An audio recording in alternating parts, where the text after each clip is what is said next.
Ranjit hospital से घर जल्दी आ गया। रंजीत ने अपने दोस्त को कॉल किया कि याद है ना, हमें आज जाना है। आज रंजीत अपने दोस्त के साथ लड़की देखने जाने वाला था।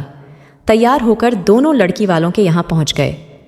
कुछ देर बात करने के बाद नीरू चाय की ट्रे ले आई। लाल रंग की साड़ी, खुले हुए बाल में नीरू अच्छी लग रही थी। 22 साल की नीरू ने बीएड कंप्लीट किया और एक प्राइवेट स्कूल में पढ़ाने लगी। वो एक साधारण परिवार से थी।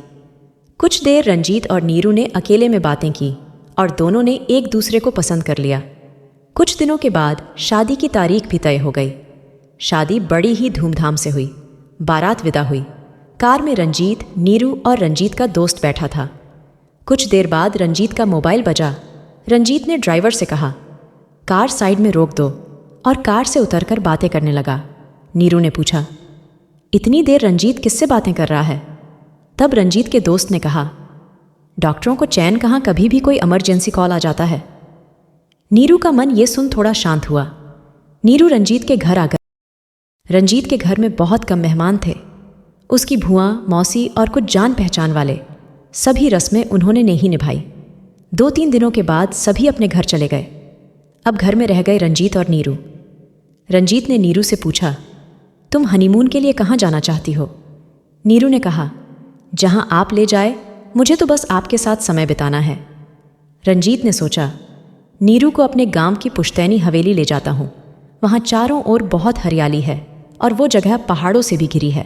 रंजीत ने कहा, तुम सामान पैक कर लो, कल हम एक बहुत खूबसूरत जगह जाने वाले हैं। नीरू ने पूछा, कहाँ जा रहे हैं? रंजीत कुछ कहता, उससे पहले उसका मोबाइल बज गया और मोबाइल देख उसके चेहरे के भाव बदल गए।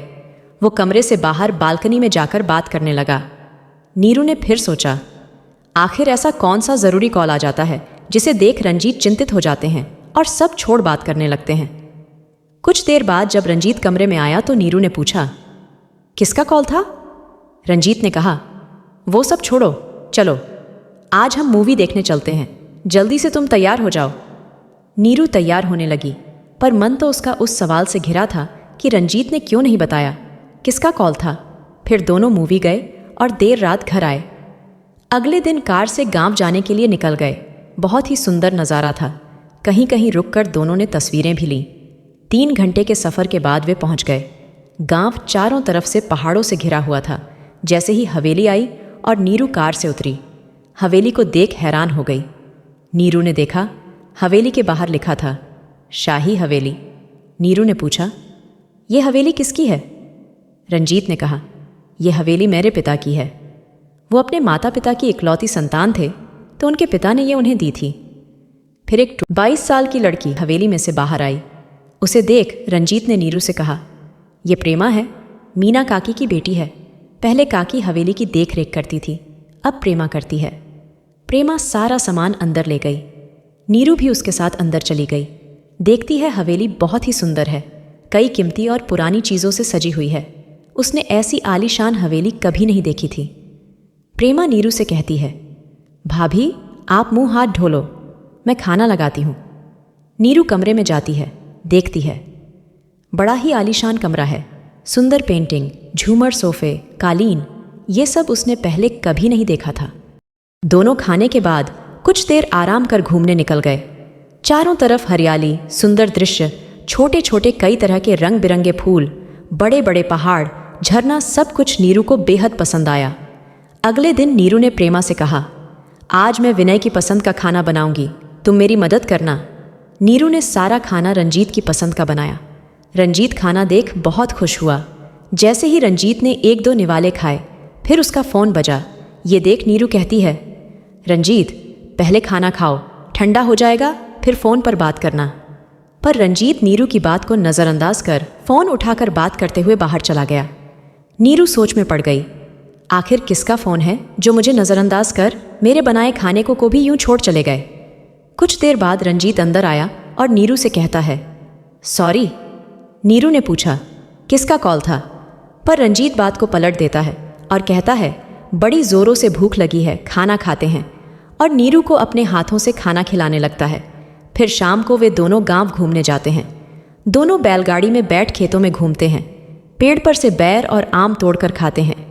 पर नीरू अब भी सोच में डूबी रहती है। रात को रंजीत नीरू को खेत में बने मचान पर ले जाता है। चांदनी रात में दोनों वहां एक दूसरे की बाहों में बाहें डाल बैठ प्यार भरी बातें करते हैं। जब रंजीत नीरू को प्यार भरी नजरों से देखता है तो नीरू शर्मा कर अपने कमरे आ जाती हैं। अगले दिन रंजीत नहा रहा था और नीरू कमरे में तैयार हो रही थी। तभी रंजीत के मोबाइल की घंटी बजती है। नीरू मोबाइल में नाम पढ़ती है, सेम। वो फ़ोन उठाने जाती है पर फ़ोन कट जाता है। तभी मैसेज अलर्ट टोन बजता है। वो मैसेज देखती है। मैसेज किसी सेम का ही होता है। वो बस इतना ही पढ़ पाती है कि पापा फ़ोन क्यों नहीं किया। लॉक लगा होने के कारण वो पूरा मैसेज नहीं पढ़ पाती। नीरू पापा शब्द पढ़ सोच में पड़ जाती है। आखिर ये सेम है कौन और रंजीत को पापा क्यों कह रहा है। कहीं रंजीत तलाकशुदा तो नहीं और उसका एक बेटा हो। उसने मुझे धोखा दिया क्योंकि पढ़ा लिखा पैसे वाला इंसान मुझ जैसी साधारण लड़की से शादी क्यों करेगा। ऐसे कई सवाल उसके मन में उठ रहे थे। उसने रंजीत से पूछना चाहा पर वो कश्मकश में थी कि पूछे या ना पूछे। वो पूरा दिन उदास और बेचैन थी। रंजीत ने बाहर घूमने जाने को कहा पर नीरू ने तबीयत ठीक नहीं का बहाना कर लिया। और रात को 3 बजे के आसपास नीरू की नींद खुली और देखा कि रंजीत बिस्तर पर नहीं है। वो उसे ढूंढती है। उसे एक कमरे की लाइट जलती दिखी। वो उस कमरे में जाने लगी पर दरवाज़ा अंदर से बंद था। नीरू वापस आकर सो गई। कुछ देर बाद रंजीत भी आकर सो गया। नीरू सुबह देखती है अब उस कमरे के दरवाजे पर ताला लगा हुआ है। अगले दिन सुबह रंजीत बाहर बगीचे में बैठा कॉफ़ी पी रहा था। नीरू रसोई में प्रेमा के पास गई और पूछती है, उस कमरे में ताला क्यों लगा है। प्रेमा कहती है, पता नहीं भाभी, मैं जब से यहाँ काम कर रही हूँ तब से वहाँ ताला ही देखा। भैया के पास चाबी रहती है, उन्हें ही मैंने उस कमरे में जाते देखा है। और हाँ, वो कमरे में जाने के बाद दरवाज़ा बंद कर लेते हैं। 1-2 बार भैया से कहा भी सफाई करने का, पर उन्होंने कहा उस कमरे में जाने की कोई ज़रूरत नहीं। ये सुन नीरू और ज़्यादा परेशान हो गई। सोचती है आखिर उस बंद दरवाजे के पीछे क्या रहस्य है। रात को नीरू जल्दी सोने का नाटक करती है। कुछ देर बाद देखती है रंजीत एक बॉक्स में से चाबी निकाल फिर उस कमरे में जाता है। नीरू भी उसके पीछे जाती है पर आज भी दरवाज़ा अंदर से बंद था। अगले दिन सुबह नीरू रंजीत से कहा, खाना बनाना है, आप ये लिस्ट लो और सामान ले आओ ना। रंजीत कहता है, प्रेमा को भेज दो। नीरू कहती है, वो मेरी मदद कर रही है। रंजीत लिस्ट ले बाजार चला जाता है। उसके जाते ही नीरू उसी बॉक्स में से चाबी निकालकर उस कमरे का दरवाज़ा खोलती है। जैसे ही नीरू कमरे में जाती है उसके होश उड़ जाते हैं। वो देखती है दीवार पर एक बड़ी सी तस्वीर लगी है जिसमें रंजीत एक लड़की के साथ है। वहाँ बहुत सारी किताबें अलमारी में रखी हैं, टेबल चेयर भी है। इतने में रंजीत की आवाज़ आती है, नीरू नीरू कहाँ हो। अरे मेरा पर्स मैं घर पर ही भूल गया, मिल नहीं रहा। नीरू गुस्से से उस कमरे से बाहर आती है और रंजीत भी नीरू को देख लेता है। नीरू कहती है, धोखेबाज इंसान, आप पहले से शादीशुदा हो। आपका बेटा आपको रोज़ फ़ोन करता है, तभी आप फ़ोन आते ही उठकर चले जाते हैं और मुझसे ये बात छिपा रहे थे। तभी मैं सोचूं कि मुझ जैसी सामान्य लड़की से आपने शादी क्यों की। रंजीत कहता है, नीरू तुम गलत समझ रही हो। नीरू कहती है, अच्छा तो सच क्या है। रंजीत उसका हाथ पकड़ कमरे में ले जाता है और कहता है, वो मैं नहीं, मेरा भाई है। नीरू कहती है, अब सच छिपाने के लिए कहानी अच्छी बना रहे हो आप। रंजीत टेबल में से एक एल्बम निकालता है और तस्वीर दिखाता है। उसमें रंजीत और उसके साथ उसी का हमशक्ल एक और लड़का था। रंजीत कहता है, ये मेरा भाई मंजीत है, हम दोनों जुड़वां भाई थे। रंजीत कुछ तस्वीरें और दिखाता है जिसमें वे दोनों भाई अपने पापा और मम्मी के साथ थे। नीरू पूछती है, अब तुम्हारा भाई कहाँ है और वो लड़की कौन है तस्वीर में, और वो सेम कौन है जो तुम्हें पापा बुलाता है। रंजीत कहता है, मैं और मंजीत भैया जुड़वां भाई थे। मंजीत भैया मुझसे 5 मिनट बड़े थे। हमारे पिताजी का बहुत बड़ा कारोबार था। जब हम 10 साल के हुए तभी हमारी माँ का निधन हो गया। उसके बाद पिताजी ने हमें हॉस्टल भेज दिया। हम दोनों भाई छुट्टियों में गांव आ जाया करते थे। फिर जब हम दोनों भाई 12वीं पास हुए उसके बाद भैया पढ़ाई के लिए विदेश चला गया और मैं डॉक्टर बनना चाहता था, इसलिए शहर में रहकर आगे पढ़ाई करने लगा। पिताजी से मिलने मैं और भैया कभी कभी गांव आ जाते थे। मंजीत भैया हमारे गांव की एक लड़की नीमा को बचपन से ही बहुत पसंद करते थे। नीमा बहुत गरीब थी और अपनी माँ के साथ रहती थी।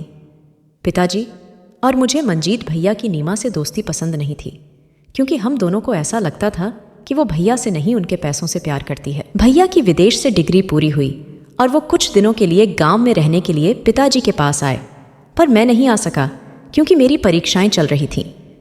कुछ महीनों बाद मैं गांव गया और मुझे पता चला कि नीमा किसी के साथ भाग गई। ये सुन मैं खुश हुआ कि उस धोखेबाज से भाई का पीछा छूटा। मैं और भैया दोनों बहुत व्यस्त रहने लगे। फ़ोन पर भी कम बात होने लगी, मिलना जुलना भी कम हो गया। 5 साल बीत गए। इन 5 सालों में भैया कभी भी गांव नहीं आया। हर बार कोई ना कोई बहाना बना देता। एक दिन मुझे विदेश के एक अनजान नंबर से फ़ोन आया और बोला कि तुम्हारे भाई का एक्सीडेंट हो गया है, जल्दी से यहाँ आ जाओ।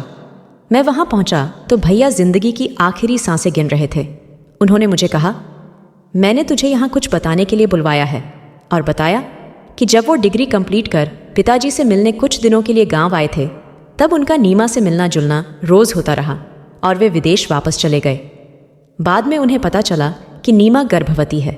उन्हें कुछ समझ नहीं आ रहा था कि क्या करें, और ये बात उन्हें अच्छे से पता थी कि पिताजी उसे बहू के रूप में स्वीकार नहीं करेंगे और मैं भी उसे पसंद नहीं करता।